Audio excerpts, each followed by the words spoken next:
ETF index mutual funds నేర్చుకుని stock మార్కెట్లో రాణించాలనుకుంటున్నారా? వెంటనే ఈ నెంబర్కి కాల్ చేయండి. నమస్తే, welcome back to Suman TV. Present మనతో పాటు ఉన్నారు తోడు నీడ ఆర్గనైజేషన్ ఫౌండర్ రాజేశ్వరి మేడం. నమస్తే మ్యామ్. నమస్తే రవీణ.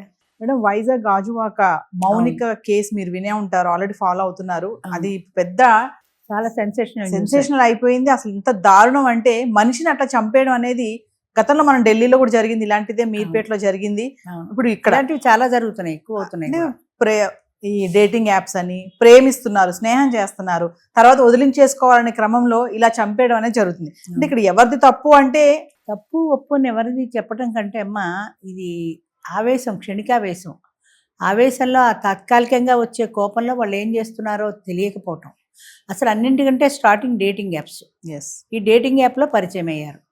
ఆడపిల్లలు ఎందుకు డేటింగ్ యాప్కి వెళ్తున్నారు అంటే వీళ్ళకి కూడా అలాంటి ఉద్దేశం ఉంటేనే కదా, సెక్స్ మీద ఇంట్రెస్ట్ ఉంటేనే కదా డేటింగ్ యాప్కి వెళ్తారు. ఫేస్బుక్లు, ట్విట్టర్లు, రీల్స్, డేటింగ్ యాప్లు ఇలాంటివి ఏవైతే దురలవాట్లు చేసుకోకూడదో అవన్నీ టీనేజ్ అమ్మాయిలు అందరూ చేసుకుంటున్నారు. ఒకళ్ళో ఇద్దరు మంచి వాళ్ళు ఉండొచ్చు, కానీ ఎక్కువ మంది ఇలాగే ఉన్నారు. అమ్మాయి తండ్రి చెప్పాడు, మా పిల్ల చాలా మంచిది, చాలా అమాయకురాలని. వాళ్ళని విమర్శించడం కాదు, మీ పిల్ల అంత మంచిదైతే అసలు డేటింగ్ యాప్లోకి ఎలా వెళ్ళింది? 3 సంవత్సరాలు 21 నుంచి అతనితో స్నేహం ఎలా చేసింది? 23 తర్వాత కదా బ్రేకప్ అయింది. మీకేం తెలుసు అమ్మాయి గురించి? వాళ్ళు అనుకుంటున్నారు మా అమ్మాయి చాలా మంచిదని. ప్రతి వాళ్ళకి ఇప్పుడు ఈ అబ్బాయి తల్లిదండ్రులకు కూడా అబ్బాయి చాలా మంచివాడే, కానీ బయటకు వచ్చేటప్పటికి అసలు వాళ్ళ పర్సనాలిటీ ఏం మారిపోతుంది. ఇంట్లో ఒకలా ఉంటారు, బయటకు వచ్చేవాడికి ఒకలా ఉంటారు. బయటకు వచ్చేప్పటికి ఫ్రెండ్స్, షికార్లు, తిరుగుళ్ళు, ఇలాగా ఈ డేటింగ్ యాప్స్ లాంటి వాటిలో కలవటం. అసలు నాకు అర్థం కాని విషయం ఏంటంటే, ఇలాంటి యాప్స్ని ఎందుకు ప్రమోట్ చేస్తున్నారో నాకు అర్థం కాదు. అలాంటి వాటి మీద ఎందుకు యాక్షన్ తీసుకోరు? మరి అలాంటి యాప్స్ని దీని మీద ఎవరో ఉంటారు కదా కంట్రోల్ చేసేవాళ్ళు, వాళ్ళు ఎందుకు ఇలాంటివి యాక్సెప్ట్ చేస్తున్నారు? దాన్ని వాళ్ళు ఎందుకు డిలీట్ చేయరు? వాళ్ళకి ఎందుకు పర్మిషన్ ఇస్తున్నారు? డేటింగ్ యాప్ పర్మిషన్ ఇస్తే కదా యాప్లో అందరూ ఎత్తుక్కుంటారు. ఎంతమంది ఫేస్బుక్లో పెళ్ళిళ్ళు చేసుకుని, ఫేస్బుక్లో పరిచయాలు అయ్యి విడిపోయి, ఇలా చంపేసుకుని చచ్చిపోయి, లేదా పిల్లలున్న భర్త పిల్లలున్న ఆవిడ ఇంకొకటితో విడిపోయి ఇల్లీగల్ రిలేషన్కి వెళ్ళిపోయి, ఇవన్నీ ఫేస్బుక్లో పరిచయాలు. ఎందుకు అవుతున్నాయి ఇలాగా? వాళ్ళ వ్యక్తిగత ఇంట్రెస్ట్ అనేది పక్కన పెడితే వాళ్ళని మనం ఎంకరేజ్ చేస్తున్నాం కదా, సొసైటీ తెలియకుండానే ఎంకరేజ్ చేస్తుంది ఇలాంటి యాప్స్ పెట్టి. దానివల్ల జనాలు అట్రాక్ట్ అవుతున్నారు. అట్రాక్ట్ అవ్వడం అనేది తప్పే, కానీ అది కూడా ఒక బలహీనతే. దాని మీద మనం స్ట్రాంగ్గా ఉండాలి, ఇలాంటి యాప్లు మనం చూడకూడదు అని అది ఆ కంట్రోల్ జనాల్లో లేదు. ఆ కంట్రోల్ లేకపోవడాన్నే వీళ్ళు అవకాశంగా తీసుకుని క్యాష్ చేసుకుంటున్నారు. చూడండి మేడం, వాళ్ళ భార్య పుట్టింటికి వెళ్ళింది డెలివరీకి. ఇతను ఆ టైంలో మళ్ళీ యాప్లోకి వెళ్ళి ఈ అమ్మాయిని కనెక్ట్ అవ్వడము, ఈ అమ్మాయిని ఇంటికి రమ్మడం, ఇదంతా ఒక ప్లాన్డ్గా చేశాను నేను అని చెప్పేసి కన్ఫెషన్ రిపోర్ట్లో కూడా అతను చెప్పడం జరిగింది. పోలీసులు కూడా చెప్పారు ఆ మాటలు. ఎక్కడ కూడా ఎటువంటి పశ్చాత్తాపం కూడా లేదంట. నేను ఆ అమ్మాయిని నేనే చంపేశాను అని చక్కగా చెప్తున్నాడు. ఇలా ఇలా చంపాను, ఇలా ఇలా తీసుకెళ్ళాను, తలకాయ ఇక్కడ తీసుకెళ్ళాను, తగలబెట్టి. అన్నిటి నుంచి కత్తులు దొరకపోతే ఆన్లైన్లో దొరికితే నిమిషాల్లో వచ్చేసాయి అంటున్నాడు. ఆన్లైన్లో ఒక రోజైనా పడుతుంది, మరి అంత నిమిషాల్లో ఎలా వచ్చేసాయో? అసలు అప్పటి వరకు ఈయన కోపం, ఈ అగ్రెసివ్నెస్ ఎలా కంట్రోల్ అయ్యాయో? చంపేసి డెడ్ బాడీని పెట్టి యాప్లో ఆర్డర్ ఇచ్చి అవి ఇచ్చి ముక్కలు కోసి, అప్పటి వరకు ఆ కోపం నిలబడాలి కదా జనాల్లో. అంటే మన మధ్యనే తిరుగుతూ మనలాంటి మనుషుల్లోనే ఎలాంటి రాక్షసత్వం ఉందో, ఎవరు ఎలాంటి వాళ్ళో తెలుసుకోలేని పరిస్థితి. మౌనిక నిన్న మొన్నటి దాకా ఆ ఇంట్లో ఉన్న మనిషి. ఈ రవీంద్ర కూడా అపార్ట్మెంట్లో ఉంటున్నాడు, ఇరుగు పొరుగు స్నేహితులు అందరికీ తెలిసిన వాడే. మరి ఇలాంటి క్రూరత్వం ఉందని పక్కింటి వాళ్ళు, ఎదిరింటి వాళ్ళు ఎవరన్నా అసలు ఊహించగలిగారా? ఎవరు ఊహించలేదు. ఇంత కథ జరుగుతుంటే కూడా అపార్ట్మెంట్లో ఎవరికీ తెలియదు. అంటే ఒక వ్యక్తి యొక్క ఆ మానసిక ప్రవర్తన ఎప్పుడు ఎలా మారిపోతుందో ఎవరు గుర్తించలేరు. నార్మల్గా వాళ్ళందరితో బాగానే ఉంటాడు, మాట్లాడతాడు. కాబట్టి రవీంద్ర అనేవాడు ఇటువంటి వ్యక్తి అని ఎవరికీ తెలియదు. ఈ సంఘటన బయట పడే వరకు ఎవరికీ తెలియదు. ఎవరు ఊహించగలుగుతారు? తీరిగ్గా ఆన్లైన్లో ఆర్డర్ చేసి, కత్తులు తెచ్చుకొని, కత్తితో కోసి ముక్కలు చేసి, మళ్ళీ కారులో తీసుకెళ్ళి అక్కడెక్కడో పడేసి, మిగతా భాగాలేమో ఫ్రిడ్జ్లో పెట్టి, ఇంకొక ప్లాస్టిక్ కవర్లోనో పెట్టిలోనో పెట్టి, ఇంట్లో పెట్టి, ఇంత ప్లాన్డ్గా ఎలా చేశాడో? అసలు ఇన్ని ప్లాన్స్ అబ్బాయి మైండ్లో ఎలా వచ్చాయి? మళ్ళీ అబ్బాయి ఒక సెంట్రల్ గవర్నమెంట్ ఎంప్లాయీ అయ్యుండి, ఒక నేవీ ఆఫీసర్ ఉండి, అంత ఎడ్యుకేటెడ్ ఫెలో అయ్యుండి కూడా, భార్య ఉండి అమ్మాయి డెలివరీకి వెళ్ళిపోతే ఈలోగా ఇంకొకళ్ళని వెతుక్కోవాలనుకోవడం, అది దాన్ని ఏ రకమైన తప్పని చెప్తే అర్థమవుతుంది జనాలకి. అంటే ఒక విషయం చెప్పండి మేడం, ఇక్కడ మౌనిక తప్ప రవీంద్రద తప్ప అంటే అని ఎవరు చెప్పలేరు. మా ఇద్దరిది తప్పే. అంతే. మౌనిక కూడా అలాంటి యాప్స్లోకి వెళ్ళడం తప్పు. ఫస్ట్ పాయింట్ అటువంటి యాప్స్ పెళ్లి కావాల్సిన ఆడపిల్ల నీకు అనవసరం కదా.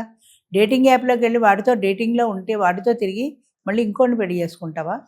వాడికి 23లో బ్రేకప్ చెప్పేసింది కదా, మళ్ళీ 25లో ఎందుకు కలిసింది? పెళ్ళాం పిల్లలు ఉన్నారని తెలుసు కదా వాడికి. తెలిసిన తర్వాత వాడితో కలవడం అది అన్యాయం కదా, సాటాడదానికి అన్యాయం చేయడమే కదా ఇది. అక్కడికి వచ్చాక ఇద్దరికి గొడవ వచ్చింది. మరి డబ్బులు బ్లాక్మెయిల్ చేసింది అంటాడు, ఎంతవరకు నిజమో తెలియదు అనుకో. చాలా టార్చర్ చేసింది నన్ను. అప్పటికే 3.5 లక్షల వరకు డబ్బులు తీసుకుంది, ఐడి కార్డు తీసేసుకోవడము. చేసే ఉండొచ్చు కూడా, ఎందుకంటే అమ్మాయిని పెళ్లి చేసుకుంటా అని ఇన్నాళ్ళు వాడుకుని మోసం చేసిన వాడి మీద అమ్మాయికి కోపం ఉండదా? టార్చర్ చేసి ఉండొచ్చు, బయట పెడతానని ఉండొచ్చు, వాడి ఐడి కార్డు లాక్కొని ఉండొచ్చు. వాడిని భయపెట్టాలనే ఉద్దేశంలో ఉంటుంది తప్ప ఫోన్లే పాప అనేంత త్యాగబుద్ధి ఎవరికి ఉంటుందమ్మా? పెళ్లి చేసుకుంటా అని నమ్మించి 3 సంవత్సరాలు అమ్మాయిని వాడుకొని, ఇప్పుడు నేను వేరే ఇంకో అమ్మాయిని పెళ్లి చేసుకున్నాను, ఆ అమ్మాయితో పిల్లల్ని కంటున్నాను, వాళ్ళు ఆల్రెడీ ఉన్నారు, రెండోసారి డెలివరీకి వెళ్ళిందంటే మరి ఆ అమ్మాయి మనసు గాయపడుతుంది కదా. అంచేత ఇలాంటి యాప్లోకి వెళ్ళడం అసలు ఫస్ట్ తప్పు, ఆడైనా మగైనా కూడా. పెళ్లి చేసుకున్న వ్యక్తితో నిజాయితీగా లేకపోవటం అన్నది రెండో తప్పు. జరిగింది ఏదో జరిగిపోయింది, పొరపాటు అయిపోయింది, ఇంకా అమ్మాయిని మర్చిపోయి పెళ్లి చేసుకున్న వ్యక్తితో కలిసి ఉండాలనుకోకుండా మళ్ళీ పాత స్నేహాన్ని కెలుక్కుని మళ్ళీ రెండోసారి అమ్మాయితో రిలేషన్ కంటిన్యూ చేయడం అనేది రెండో తప్పు. 3 ఏంటంటే తాత్కాలిక ఆవేశంలో ఆ అమ్మాయిని చంపేయాలనుకోవడం. అది తాత్కాలికమని ప్లాన్డ్గా చేసుకొని అమ్మాయిని చంపేయాలనుకోవడం మూడో తప్పు. ఫ్లాట్లో ఎవరు లేరు, ఖాళీగా ఉంది కాబట్టి రమ్మన్నాడు. సరే ఖాళీగానే ఉంది కదా, ఇద్దరం కాసేపు ఎంజాయ్ చేయొచ్చు కదా అనుకుని ఆ అమ్మాయి వెళ్ళిన తర్వాత మాట మీద మాట వచ్చింది, కోపం వచ్చింది, చంపేశాడు. చంపేసిన తర్వాత అది ఏం చేయాలో తెలియలేదు. క్షణికావేశంలో చంపేశాడు, కానీ తర్వాత ఏం చేయాలి? దాన్ని ముక్కల కింద కోసి ఇక్కడ పెట్టి ఇన్ని రకాలు చేయాల్సి వచ్చింది. ఇవాళ పేపర్లోనే చూశాను, 70 సంవత్సరాల పూజారి, 2 అబ్బాయిలు 1 అమ్మాయితోటి వాడు అత్యాచారం చేస్తే 170 ఏళ్ళ ఎంతో వేశాడు శిక్ష ఆ జడ్జి గారు. 170 ఏళ్ళు బతకడం తెలుసు అంటే అన్ని సంవత్సరాల శిక్ష వాడు భరించేటన్ని నేరాలు చేశాడని. మగపిల్లలతో అత్యాచారం చేయడం ఒక తప్పు, ఆడపిల్ల చిన్నమ్మాయిని అత్యాచారం రెండో తప్పు. పైగా గుడి పూజారిగా ఉంటూ పాపం పుణ్యం తెలిసిన వాడు పూజారంటే, దేవుణ్ణి సేవించుకునేవాడు, వాడి 70 ఏళ్ల వయసులో ఇలాంటి తప్పులు చేయడం పాపం కాదా? అంటే మనుషులు ఏ దిశగా వెళ్తున్నారంటే, 1 సెక్స్, 2 క్రైము, ఈ రెండే ప్రధానం. సెక్స్ కోరికలు లేదంటే క్రైము, ఈ రెండింటిలోనే యంగ్ జనరేషన్ మెయిన్లీ. ముసలోళ్ళు ఏం చేస్తారు, వాళ్ళు ఏం చేయలేరు, కానీ యంగ్ జనరేషన్ అటే మళ్ళుతున్నారు తప్ప దారి అటే పెడుతోంది. దానికి సగం కారణం యూట్యూబ్ ఛానల్స్, డేటింగ్ యాప్స్, ఇంకా వీళ్ళని రెచ్చగొట్టేలాంటివి. చాలామంది అమ్మాయిలు అప్పుడప్పుడు చూస్తుంటాను నేను, యూట్యూబ్లోనే ఎందులోనో కనబడతారు, ఒక ఫోటో వేస్తారు, అమ్మాయి కాంటాక్ట్ నెంబర్ ఇస్తారు. ఎంత అసభ్యంగా పెడుతుందంటే కింద, నేను చాలా అందంగా ఉంటాను, నా వయసు ఇది, నన్ను సుఖపెట్టే మగాడు కావాలి, ఏంటేంటో చూడడానికి కూడా దరిద్రం వేస్తుంది. మరి ఇలాంటివి ఎలా ఎంకరేజ్ చేస్తున్నారు? ఎవరు ఎంకరేజ్ చేస్తున్నారు? అమ్మాయి ఫోటో పెట్టి అప్లోడ్ చేస్తే యూట్యూబ్ ఛానల్ సంబంధించిన వాళ్ళు ఉంటారు కదా, అలాంటివి ఎందుకు తీసేయరు వాళ్ళు? సో ఇవన్నీ కారణమే. ప్రతి వాళ్ళకి మాకు డబ్బులు వస్తాయి, మాకు డబ్బులు కావాలి, అది ఏ దరిద్రమైనా అక్కర్లేదు, మాకు డబ్బులు వచ్చాయా లేదా, ఇయర్స్ పెరిగితే మాకు డబ్బులు వస్తాయి, అంతే.